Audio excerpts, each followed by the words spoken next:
Copy ಮಾಡ್ತೇವೆ. ಎರಡನೇ ದೇಶದ ಅತ್ಯಂತ ಶ್ರೀಮಂತ ವ್ಯಕ್ತಿ, ಅಮೆರಿಕಾ ದೇಶದ ಶ್ರೀಮಂತ ವ್ಯಕ್ತಿ ಬಿಲ್ ಗೇಟ್ಸ್.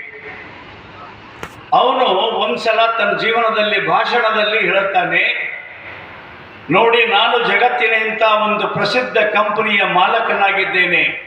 ಪ್ರತಿ ವರ್ಷ ಲಕ್ಷಾವಧಿ ಕೋಟಿ ರೂಪಾಯಿಯ ದಾನ ಮಾಡ್ತೇನೆ. ಆದರೆ ನಾನು ಶಾಲೆಯಲ್ಲಿ ಓದುವಾಗ ಹಿಂದಿನ ಬೆಂಚಿನಲ್ಲಿದ್ದೆ. ನಮ್ಮ ಶಾಲೆಯಲ್ಲಿ ಯಾರ್ಯಾರು ರ್ಯಾಂಕ್ ತಗೊಂಡಿದ್ದರು, ನಂಬರ್ ಹೆಚ್ಚಿಗೆ ತಗೊಂಡಿದ್ದರು, ಅವರೆಲ್ಲ ಮುಂದಿನ ಬೆಂಚ್ ಮೇಲೆ ಕೂಡ್ತಿದ್ರು. ಆದರೆ ಅವರೆಲ್ಲರೂ ಈಗ ನನ್ನ ಕಂಪನಿಯಲ್ಲಿ ನೌಕರಿ ಮಾಡ್ತಾರೆ ಅಂತ ಹೇಳಿದ್ರು.